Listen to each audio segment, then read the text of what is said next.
Hello friends, in this video I will show how to fix Msvcr120.dll missing error.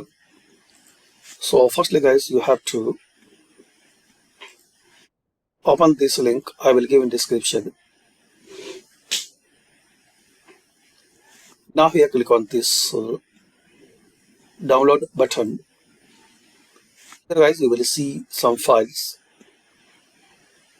If you are using 64-bit, so select this one. If you are using 86, so select this one. If you don't know, so select both, then click on next.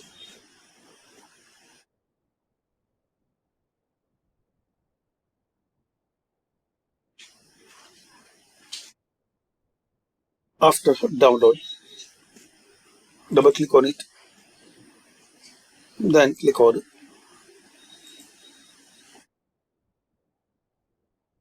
install.